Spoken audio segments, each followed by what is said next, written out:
বন্ধুরা, আজকে আর অন্য কোথাও নয়, আজকে আপনাদেরকে নিয়ে যাব একটি ভুতুড়ে মসজিদে। বন্ধুরা, আমি পবিত্র মজুমদার আপনাদেরকে শুভেচ্ছা জানাচ্ছি তারলার এই ব্রিজ থেকে। আমি আজকে যাচ্ছি আপনাদেরকে নিয়ে একটি অলৌকিক শক্তির অধিকারী মসজিদে। সেই মসজিদ বগুড়া জেলার কাহালু উপজেলার সিন্দুরাইল গ্রামে অবস্থিত। চলুন তাহলে সেই সিন্দুরাইল গ্রামে গিয়ে জানা যাক সেই মসজিদ সম্পর্কে। আমার বাড়ি থেকে বের হয়ে দুপচাচিয়া এবং তারলা দিয়েই এই মসজিদটি অনেক কাছে। আমার একমাত্র সম্বল এই বিএমডব্লিউ নিয়েই আমি ছুটে চলেছি এক প্রান্ত থেকে অন্য প্রান্তে। আমার যেন আকাঙ্ক্ষা সেই মসজিদ সম্পর্কে জানার, দেখার এবং আপনাদেরকে দেখানোর জন্য। চলুন তাহলে। ছোট মসজিদ, হ্যাঁ কি অনেক দিন আগের, এটার কত দূর? এটা ভেতরে একবার শেষ পাড়া আমরা ছোট দিন দেখিচ্ছি ওটা ওই মসজিদের কথা আমি আপনাকে ওটা ছোট দিন আমরা দেখিচ্ছি। ওই গাছের খড়ি টড়ি কেউ নিয়ে আসতে পারে না, খড়ি লাগে না, কে পাতা উঠতে কিছু লাগে না। আমি এখন সিন্দুরাইল গ্রামের মাটির 2 তলা বাড়ির মাঝখান দিয়ে ছুটে চলেছি মসজিদের দিকে। দেখাই যাচ্ছে। কোনটি ঘাস চাষলেন? গাছ ঝুরা নিলেন? কি লাগাচ্ছেন? ভাই আলু সেটা ছিসলেন, এখন বাড়ি যাবেন? বাড়ি কই আপনার? অনেক হয়ে গেছে। এই মসজিদের এই যে মাছ টাছ ধরে নাকি লোকজন মারা যায়, তারপর হচ্ছে যে ওই গাছের পাতা টাতা পুড়লে নাকি লোকজন মারা যায়। বহুত আসলে হচ্ছে ফুল আমার লকার পাশে বড় ফুল তো সামনে যাচ্ছে খাইস না সাইডে খাতে 3 দিন পর বুঝা যায় 3 দিন তো হাত হয়ে গেল। 3 দিন পর সে তো সামনে ওই গাছের ধার কাটা নাচ পড়ে সিঙ্গা বুঝতালো খুব ভালো খুব ভালো খারাপ যে কোনো জিনিস হ্যাঁ ওটি মানুষ করে পাওয়া যায়। কোন সারা গেলে মানুষ করে পাওয়া যাবে। হ্যাঁ হ্যাঁ ভালো একবার আমি কব আমার বাদ দ্বারা আমি হসাটা কবে না হবে না কবে না ওটি আমার বিয়ে পড়া খারাপ দেখতে পুকুর বহুত দূর আগে দেখ সাপ বাড়া এর থেকে ওই পর্যন্ত তো এত বড় চোখ বলায় না সাপ লড়ে ঝিল দেখায় মাঝে মাঝে এই জায়গা বের হয় দুই কথা যে কোনো জিনিস হেঁটে গেলে অসুবিধা মেহনত করলে ভালো হয়। বন্ধুরা, আমি কিন্তু এখন সেই সিন্দুরাইল গ্রামের যে অলৌকিক শক্তির অধিকারী যে মসজিদটা রয়েছে সেটা কিন্তু আপনারা দেখতেই পাচ্ছেন। আমার যে ওই পিছনে দেখা যায় জঙ্গলটা, ওই যে দেখতে পাচ্ছেন, ওইটাই কিন্তু সেই মসজিদ, সেই বটগাছ, কলা গাছ, এই পাশে যেটা দেখতে পাচ্ছেন এটা পুকুর। আমি কিন্তু এখন সেখানে চলে এসেছি। দেখতেই পাচ্ছেন এই পাশে কত দূর মাঠ, দেখেন ওই যে গ্রাম, এই কাঁচা রাস্তা ধরে কিন্তু এখানে আসতে হয়েছে। আবার এই পাশেও কিন্তু দেখা যাচ্ছে এই চিকন যে পথ, এই পথ দিয়েই কিন্তু এখানে আসতে হয়। আবার এখানে ঈদগাহ মাঠও আছে, যে এই ঈদের সময় সিন্দুরাইল এবং বোরতা গ্রামের লোকজনরা কিন্তু এখানে মাঠের নামাজ আদায় করেন। এখন কিন্তু একদম দুপুর বাজে 2টা, একদম ভর দুপুর। দেখতেই পাচ্ছেন দুধু মাঠ, আসলে কেউ নাই এই পাশে চারিপাশে। আসলে আমারও একটু ভিতরে ভয় ভয় লাগতেছে সেখানে যাইতে। তারপরেও সৎ সাহস এবং সৎ উদ্দেশ্য নিয়ে সামনের দিকে এগোতে হবে। আমি দেখতে পাচ্ছি ওই যে একটা লোক কোদাল ঘাড়ে নিয়ে যাচ্ছে। আসলে আমি ওনাকে একটু ডাক দিব, দিয়ে এখানে নিয়ে আসার চেষ্টা করব, ওনার সঙ্গে একটু কথা বলার চেষ্টা করব। চলুন তারপরে আপনাদেরকে পুরা ইতিহাস, পুরা হিস্টোরি আমি আপনাদেরকে জানানোর চেষ্টা করব। হ্যাঁ, একাই আসছি। কিন্তু আসলে এখানে আসার পর কিন্তু এমন একটা শীতল হাওয়া ভিতরে প্রবেশ করলো যে মানে শান্তির একটা হাওয়া ভিতরে লাগলো, এরকম না? চলেন আমরা একটু যদি সামনে যেতাম।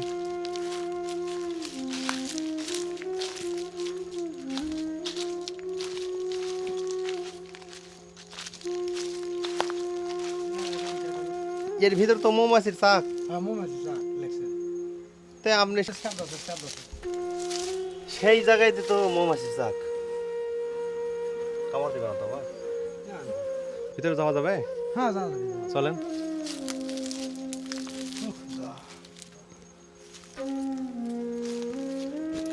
বন্ধুরা, আমরা কিন্তু আঙ্কেলকে সঙ্গে নিয়ে যাওয়ার চেষ্টা করি।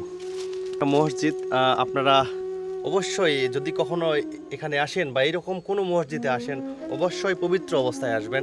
কারণ মসজিদ বলেন, মন্দির বলেন, যে কোনো ধর্মের উপাসনালয় বলেন, সেটা কিন্তু আসলে পবিত্র স্থান। সেখানে কিন্তু পবিত্র হয়ে আসাটাই উচিত। কিন্তু আঙ্কেল এর এত ছোট, কবর না সে কোন সময় কি হবে না হবে তাই না? বলা যাবে না, আমরা করতে পারবো না, শক্তি নেই। তাই না? এই এলাকা মানুষ কবে না, এখন বর্তমানে যে মানুষ এখন আছে এলাকা, এই এলাকা মানুষকে বলতে পারবি না যে কে করছে, কখন হচ্ছে, কি সমস্যা। আমি যখন থেকেই এই মসজিদ সম্পর্কে জেনেছি তখন থেকেই আমার অনেক চাহিদা, অনেক আকাঙ্ক্ষা ছিল এই মসজিদে আসার জন্য, দেখার জন্য এবং আপনাদেরকে এই মসজিদ সম্পর্কে জানানোর জন্য। অনেক জায়গায় গিয়েছি, অনেক মসজিদ দেখিয়েছি আপনাদেরকে, যেখানে মাত্র 2 থেকে 3 জন লোক নামাজ আদায় করা যায়। কিন্তু এই মসজিদের কিন্তু অন্যরকম কাহিনী রয়েছে, যেটা শুনলে যে কোনো মানুষের গায়ের কাঁটা একবারে শিউরে উঠবে। সেটা এবার আপনাদেরকে জানাবো। দেখতেই পাচ্ছেন বট গাছের শিকড় কিন্তু মসজিদের দেয়াল ভেদ করে মসজিদের ভিতরে প্রবেশ করে মসজিদকে একেবারে আঁকড়ে ধরেছে, যেটা কোনোভাবেই আর ছাড়ানো সম্ভব নয়। এই বট গাছ আর এই মসজিদ সম্পর্কেই রয়েছে অনেক জল্পনা কল্পনা, অনেক রয়েছে জনশ্রুতি, যেটা আজও মানুষকে ধুকে ধুকে মারছে। মসজিদের যে উপরের মিনারের ভিতরের অংশ, সেটা দেখতেই পাচ্ছেন ফাটল ধরেছে। চুন সুরকি আর রঙের কাজ এখনো মনে হয় আগের মতোই চকচক করছে, কিন্তু না, সেটা কিন্তু 12 থেকে 1300 বছরের পুরনো হয়ে গিয়েছে। সেটা আগের মতোই এখনো রয়েছে। চুন সুরকি আর রঙের কাজের মধ্য থেকে ভিতরের প্লাস্টারের অংশগুলো খুলে খুলে পড়ছে, কারণ বট গাছটির শিকড় ভেদ করেছে আর মসজিদের দেওয়ালগুলো ফাটল ধরেছে। কিন্তু হ্যাঁ, আপনারা হয়তো এইরকম দৃশ্য অনেক ভূতের সিনেমায় দেখেছেন, কিন্তু আমি আপনাদেরকে এবার বাস্তবে দেখানোর চেষ্টা করতেছি। বন্ধুরা, আসলে এই মসজিদটা অনেক আগে কিন্তু নির্মাণ হয়েছিল, যা এই যে আমি অনেক জায়গায় গিয়ে আপনাদেরকে বলে থাকি, এই যে এই ইটটা, এই চ্যাপটা পাতলা যে ইট, এই ইটটা আসলে এই বাংলাদেশের যখন জন্ম হয়নি, যখন এই আমাদের এই জন্মভূমির নাম বাংলাদেশ হয়নি, তখন কিন্তু এই অঞ্চলটা মুঘলরা শাসন করত। আর মুঘলরা যখন শাসন করেছে তখন কিন্তু এই চ্যাপটা ইটের ব্যবহার করেছে। কিন্তু মুঘলরা শাসন করেছে প্রায় আজ থেকে 800 অথবা 900 বছর আগে। 8 থেকে 900 বছর আগে যখন মুঘলরা শাসন করেছে, তখন ওনারা যে নির্মাণ করেছেন মসজিদ, মন্দির অথবা কোনো দর্শনীয় স্থান, তখন কিন্তু ওনারা এইরকম চ্যাপটা ইট দেখতেই পাচ্ছেন, এইরকম চ্যাপটা ইট দিয়ে কিন্তু এগুলো নির্মাণ করেছেন। আর এই মসজিদে আসার পর এই চ্যাপটা ইট দেখে কিন্তু ধরেই নেওয়া যায় যে এই মসজিদটা আসলেই মুঘল আমলে তৈরি হয়েছিল বা মুঘলরা তৈরি করেছিল। সেখান থেকে বোঝা যায় এর বয়স প্রায় 800 থেকে 900 বছরের হতে পারে এবং তার বেশিও হতে পারে, কিন্তু এর কম হওয়ার কোনোভাবেই সম্ভাবনা নেই। দেখেন, আমি আপনাদেরকে চারিপাশ দিয়ে একটু দেখাই। আসলে এই মসজিদ এখন এমন অবস্থায় পড়ে আছে যে খুবই জরাজীর্ণ অবস্থা। পিছনে যেহেতু জঙ্গল, ওই যে দেখতে পাচ্ছেন জঙ্গল, আসলে ওখানে তো যাওয়া সম্ভব না, কারণ জঙ্গলে চারিদিকে ছেয়ে গেছে, আপনারা দেখতেই পাচ্ছেন। এখানে কবরও দিয়েছেন। অনেকের হয়তো ইচ্ছা থাকে যে এখানে এসে তারা শেষ সমাধি হবে বা তাকে কবর দেওয়া হবে, তাদেরকে মনে হয় এখানে কবর দিয়েছে। 4-5টা কবর এখানে আছে, আমি আঙ্কেলের কাছ থেকে জানতে পারছি। কোনোভাবেই আর সংরক্ষণ করা বা এটা যে সংস্কার করবে, এটা কোনোভাবেই সম্ভব না। কেননা যে এই গাছটা, এটা অংশ কিন্তু বাকি নেই যেখানে এই বট গাছের শিকড় আঁকড়ে ধরেনি। এখানেও শিকড় আসছিল, দেখতে পাচ্ছেন, ওটা কিন্তু কেটে দিয়েছে। কেটে দেওয়ার পরে গেটটা একটু ফাঁকা করে রাখছে, কিন্তু তারপরেও এই মসজিদ অনেক সুন্দর। শোনা কথা যে এই পুকুর ওই মাছ ব্যবসায় একটা লোক ঠিক মারা গেছে, এই ডিউটি এখানকার, তাই আসলে হিন্দু। আচ্ছা আচ্ছা, এরপরে হিন্দু আছে, হিন্দু লোক। তো এখন সেটা আমার সঙ্গে দেখিনি, এটা শোনা কথা, বা ওই গ্রামের লোকও তাই কয় যে তাই মাছ মারলে মারা গেছে। কোন গ্রামের ভর্তা? এই ভোটটা হিন্দু। তখন থেকে মারা যাওয়ার পর 8টা লোক আসলো, তাইও মারা গেল এই বছরখানিক আগে, এটি মারা গেছে। যাওয়ার পর আর একটা লোক আছে। তা এই বট গাছের খড়ি এখন পর্যন্ত নাকি কেউ মানে না না, এটা সত্য কথা। এই 2 গ্রামের লোক আমাদের কেউ কোনো হাত দিলে যেতে পারেনি, এই ভেঙে ভেঙে পড়ে থাকে, কেউ নিয়ে যেতে পারে না। কেউ নিয়ে যায় না? না, মানে নিয়ে গেলেই নিয়ে গেলে সমস্যা কিছু না কিছু হবেই। হবি, এটা মিস নেই। আসলে মিস নাই না। না, এটা সত্যি। এই মসজিদটা নির্মাণের কোনো সাল বা তারিখ দেওয়ালের কোনো জায়গাতেই আমি লেখা দেখিনি বা খুঁজে পাওয়াও সম্ভব না, কারণ যেভাবে এটা প্লাস্টারগুলো খুলে পড়েছে এবং বটগাছের শিকড়গুলো আঁকড়ে ধরেছে, এজন্য কোথাও লেখা দেখতে পাওয়া যায়নি। কিন্তু এলাকার লোকজনও কেউ ঠিকঠাক বলতে পারে না। বন্ধুরা, আমি কিন্তু আসলে এই মসজিদটা আপনাদেরকে সব কিছু জানানোর এবং দেখানোর চেষ্টা করলাম। আসলে সৎ উদ্দেশ্যে সৎ নিয়তে যদি আপনি এই মসজিদে আসেন অথবা মানত করেন, কোনো কিছু যদি হারিয়ে যায় অথবা কোনো কিছু যদি খুঁজে পাওয়া না যায় অথবা কোনো যদি রোগ ব্যাধি হয়, তাহলে কিন্তু এই মসজিদে মানত করলে সেই মনোবাসনা পূর্ণ হয়। এমনটাই কিন্তু আমি এই গ্রামবাসীর কাছ থেকে শুনেছি এবং জনশ্রুতি আছে, অনেকে এখানে মানত করেছে, মানত করার পর কিন্তু সে তাদের মনোবাসনা পূরণ হয়েছে। আসলে আমি একটু মসজিদের পিছনে এসে আমি আপনাদেরকে দেখানোর চেষ্টা করলাম। দেখেন, এই বট গাছটা দেখে তো আপনারা আসলেই বুঝতে পারতেছেন যে কত পুরানো এই বট গাছটি। অনেক বড় বট গাছ, যে বট গাছ প্রায় যুগের পর যুগ, দিনের পর দিন, বছরের পর বছর চলে গিয়েছে। কত মানুষ এখানে এসেছে এবং কত মানুষ চলে গিয়েছে তার কিন্তু কোনো ঠিক নেই। তারপরেও কিন্তু এই বট গাছ জায়গা মতোই নির্দিষ্ট স্থানে দাঁড়িয়ে রয়েছে এই মসজিদকে আটকে ধরে। এখন আমরা বলতেই পারি যে মসজিদ হয়তোবা বটগাছের জন্য আছে অথবা বটগাছটি মসজিদকে আঁকড়ে ধরে আছে, কারণ দুইজনকে কোনোভাবেই কিন্তু এখানে পৃথক করা সম্ভব না। অনেক ক্ষেত্রে অনেকেই বলেছেন যে প্রত্নতাত্ত্বিক অধিদপ্তর আমাদের বাংলাদেশের এই মসজিদটা যদি সংরক্ষণ করতেন তাহলে ভালো হতেন, কারণ যেখানে এই বটগাছের একটি পাতা পর্যন্ত কেউ নিয়ে যায় না, কোথাও কেউ দেখতেই পাচ্ছেন এই যে খড়িগুলো এখানে পড়ে আছে বা অনেক পাতা ডালপালা ভেঙে যাচ্ছে, কিন্তু কেউ এখান থেকে নিয়ে যায় না। শ্রদ্ধা করে, অনেকে ভক্তি করে, সেখানে কিভাবেই সেই আরেক ব্যক্তিরা এসে আবার এই বটগাছটি কেটে মসজিদকে সংস্কার করবেন, কারণ এটা সংস্কার করা কোনোভাবেই সম্ভব না। দেখতেই পাচ্ছেন এমনভাবে দুজনকে আঁকড়ে ধরে আছে যেন কেউ কাউকে ছাড়ার বান্দা নয়। এই পুকুরের মাছ আজ পর্যন্ত কেউ খায় না, এইভাবেই রয়েছে সেই যতদিন এই মসজিদের বয়স ততদিন এই পুকুরের বয়স। মনে হয় সেই সময়টা এখান থেকে মাটি খনন করেই এই মসজিদের আশপাশ ভরাট করেছিল। সেই পুকুরটা আপনাদেরকে একটু দেখানোর চেষ্টা করি। দেখেন, এই পুকুরটি কিন্তু এখনও এই অবস্থায় রয়েছে। দেখেন এই যে কত কচুরি পানা এগুলো দিয়ে কিন্তু এখানে ভরে রয়েছে। দেখেন, এই সেই পুকুর, সেই পুকুর আগে মনে হয় আরও ভালো ছিল এবং বড় ছিল, এখন কিন্তু কচুরিপানা দিয়ে ভরে একদম ছোট হয়ে গিয়েছে।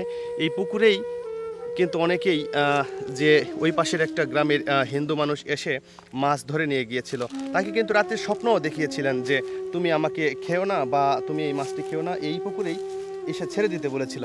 কিন্তু তার জেদ ছিল সে মাছটি খাবে এবং তার খাওয়ার পরেই কিন্তু অনেক রোগ ব্যাধি আক্রমণ করার পর সে মারা যায়। আর এই সেই পুকুর, যেই পুকুরের মাছ ধরে খেয়ে তাকে মৃত্যুবরণ করতে হয়েছে। শুধু এক ব্যক্তিই নয়, একাধিক ব্যক্তি কিন্তু এই পুকুরের মাছ খেয়ে মারা গিয়েছেন। এই অঞ্চলের লোকের মুখে মুখে রয়েছে এই মসজিদ সম্পর্কে। তাই যতটুকু তথ্য পেয়ে আমি আপনাদেরকে এই মসজিদ সম্পর্কে জানালাম, সেগুলো সব কিছুই এই এলাকার লোকজনের কথা, আমার কোনো কিছু কথাই নয়। এবং বাকি যে কথাটা সেটা হচ্ছে, আমি যতটুকু জেনেছিলাম এসে আমি আপনাদেরকে জানানোর চেষ্টা করলাম এবং দেখানোর চেষ্টা করলাম, কিন্তু যতটুকু জানছিলাম তার চাইতেও বেশি কিছু রয়েছে এই সিন্ধুরাইল গ্রামের এই মসজিদে, যেটা না দেখলে আপনারা কখনোই বুঝতে পারবেন না। আমি যতটুকু চেষ্টা করেছি আপনাদেরকে দেখানোর চেষ্টা করেছি। দেখেন, সেটা যা আমি ভিডিওতে দেখাচ্ছি তার চাইতেও বেশি কিছু কিন্তু এখানে রয়েছে। এটা যখন আপনারা খালি চোখে দেখবেন তখন এর সুদর্শন চিত্র বা এখানকার আবহাওয়া বা এখানকার চিত্র আরও আপনাদেরকে মনোমুগ্ধকর করে তুলবে। সব কিছু আপনাদেরকে দেখানোর চেষ্টা করলাম এই সিন্ধুরাইল গ্রামের এই মসজিদ সম্পর্কে। আর একটা কথা, এখানে কিন্তু ঈদের নামাজ আদায় হয়, এটা এখন ঈদগাহ মাঠেও পরিণত করেছেন এই এলাকাবাসীরা। দেখতেই পাচ্ছেন চারিদিকে অনেক বড় কিন্তু এরিয়া, ওই যে গেট রয়েছেন এবং এই পাশ দিয়ে প্রাচীর করেছেন, ওইটা মনে হয় কবর। এই পাশেও একটা খোলা গেট রয়েছে মনে হয় ওইদিকে যাওয়ার জন্য। এখানে কতজন লোক নামাজ আদায় করেন? কমপক্ষে 250 থেকে 300 লোক হবে ঈদের দিন, ঈদের ঈদের নামাজ। 2 ঈদের নামাজ এখানে হয়, হ্যাঁ, তাই না? তখন তো এখানে জাঁকজমক হয়। হ্যাঁ, সকল সাফ সুফ করে সকল আরো একটু পরিষ্কার করে সকল। বন্ধুরা, আপনারা কিন্তু শুনতেই পাইলেন, 2 ঈদে, কুরবানির ঈদে এবং রোজার ঈদে এই ঈদগাহ মাঠের নামাজ আদায় করেন মুসলমান ব্যক্তিরা। আরেকটি কথা সেটা না বললেই নয়, এখানে আরেকটি দ্বিমত রয়েছে যেটা কেউ বলতে পারেনি। এটাও এক এক লোকের মুখে এক এক রকম কথাবার্তা। সেটা হচ্ছে যে এখানে এই মসজিদটা আগে নাকি আগে ছিল মসজিদ, মনে হয় এখানে ঘর বাড়ি ছিল, ঘর বাড়ি ছিল, যার কারণেই হয়তো বা অল্প পরিসরে কিছু লোকজন ছিল, যার কারণে এই ছোট করে মসজিদটা তৈরি করেছে। ওখানে দেখলে বোঝা যায় যে কোনো রকমে 8 থেকে 9 জন লোক নামাজ আদায় করা যাবে, এছাড়া বাকি লোক বা বেশি লোক দাঁড়ানোর কোনোভাবেই সম্ভব না। কারণ আপনারা দেখতেই পাচ্ছেন, এখান থেকে আমি একটু দেখানোর চেষ্টা করি, দেখেন যে কত ছোট। ঈদের নামাজ যখন আদায় করা হতো না তারও আগে নাকি এখানে সনাতন ধর্মাবলম্বীরা মানে হিন্দু সম্প্রদায়ের লোকেরাও নাকি এখানে এসে মানত করত। কিন্তু যখন ওনারা আবার দেখেছেন যে এটা আসলে মন্দির না বা অন্য কিছু না, এটা মসজিদ, তখন ওনারা চলে গিয়েছেন। কিন্তু হ্যাঁ, কোনো জাত ভেদ সব কিছু বাদ দিয়ে এখানে যদি আপনি নাকি সদ ইচ্ছায় এসে কোনো কিছু মানত করেন, হয়তো বা অনেকের অনেক কিছু হারিয়ে যায় বা অনেক রোগ ব্যাধি হয়, এখানে মানত করলে বা মানসা করলে সে মনোবাসনা পূর্ণ হয়, এরকমই বলছে, তাই না? এক দোকান ঘুরে যাচ্ছি, এর থেকে আস্তে আস্তে হাঁটতে চলে ঘাটাল পিছন পিছন ঘাটাল আর আলো আপনার পিছন পিছন যাচ্ছে। যাচ্ছে, মানে সেই আলো আর তাপ কি সে আলো। তখন আমি যখন ওই ভাঙন তখন এই কোনা একটু ফাঁকে আমি চিন্তা করি কে আসে এখন ঠেসে ধরে নাকি ভিতরে ভিতরে একটা এরকম ভয় ভয় হচ্ছে। আর যখনই কাছে কাছে যাচ্ছে তখন আমি আরও জোরে যাই। যখন আমি ওই স্বর্গ তুলি তখনই স্বর্গের মাঝখানে হ্যাঁ উঠে আমি ওই যারা ডিবা যা হ্যাঁ ওই ডিবা আমাদের লোকজন আমরা লাইছি হ্যাঁ আমি জোরে যাচ্ছি, ওখানে পাঁচ দিয়ে যাচ্ছে, যাতে যাতে ওই ডিপ পার হয়ে কিছু দূর যায় আমি 5 মিনিটের দিকে আনবি। আর না। আসলে ওনার সঙ্গে কিন্তু আমার এখানে দেখা হলো, উনি হচ্ছে যে ফ্যামিলি লোকজন নিয়ে আসছিল এখানে। আরেকটি কথা সেটা হচ্ছে যে উনি কিন্তু অনেক কিছু মনে হয় আপনি জানেন, তাই না? ওনার কিন্তু এখানে যে অলৌকিক শক্তির অধিকারী যে আছেন, ওনার সঙ্গে কিন্তু ওনার কথা হয়। কথা হয় আসলে উনি যে এখানে এই মিনারটা তৈরি করতেছেন ঈদগাহ মাঠের নামাজ আদায়ের জন্য, সেটা কিন্তু ওনার সঙ্গে কথার পরেই তৈরি করেছেন, তাই না? এটা তো আপনার সঙ্গে মাঝে মধ্যে কথা হয়। এটা তো আসলে পরিষ্কার পরিচ্ছন্ন পবিত্র অবস্থায় থাকতে হবে, এছাড়া তো কথা হবে না। এখন এটা আপনি নির্মাণ করেছেন। আপনারা দেখতেই পাচ্ছেন যে এই মিনারটা ঈদগাহ মাঠের তৈরি করেছে ঈদগাহ মাঠ। এটা নির্মাণের জন্য অনেক মিস্ত্রি এসেছেন, কিন্তু তারা কেউ নির্মাণ করতে পারেননি। কিন্তু এই আঙ্কেলের সঙ্গে কথা হয়, এখানে যে ব্যক্তি আছেন তার সঙ্গে কিন্তু ওনার কথা হয়। উনি তার সঙ্গে কথা বলে বোঝা পরামর্শ করেই এখানে কিভাবে কি করবে, গাছের শিকড় কাটবে কি কাটবে না, ডালপালা কাটটা যাবে কি যাবে না, সেই রকম তাদের সঙ্গে কথা বলার পর কিন্তু উনি এটা নির্মাণ করেছেন। তো এটা কতদিন সময় লাগছে তাদের সঙ্গে বোঝা পরামর্শ করতে? বেশি সময় লাগনি তো, ওই মনে করো 1টার দিকে আলে ওই দেখা হয়। একটার সময়? হ্যাঁ, 1টার সময় কেউ থাকে না এর মধ্যে। একেবারে ভর দুপুর। হ্যাঁ বন্ধুরা, আমি কিন্তু প্রথমেই বলেছিলাম আমি কিন্তু ঠিক দুপুর সময় আসছিলাম। আসার পরে আমার একটু ভিতরে ভয় ভয় লাগতেছিল। আমি কিন্তু এই জন্য একা এখানে আসিনি। আসলে এটা কিন্তু সত্য প্রমাণিত হলো যে এখানে দুপুর সময় এখানে যে ক্ষমতার অধিকারী মাজারে থাকে, হ্যাঁ, এই নামাজ পড়ে আসেন, এখানে নামাজ পড়ে চলে যায়। হ্যাঁ নামাজ পড়ে চলে যায়। বন্ধুরা, আমরা অনেকেই বলি অলৌকিক শক্তি, অনেকেই বলি ভূত বা প্রেত, বা অনেকেই দেবতা, অনেকে জিন পরি, যেটা যে কিছু মানি কিনা, সেই ব্যক্তি কিন্তু পরীরা, ওনারা না, ওনারা পরী জগতের লোক বা জিন।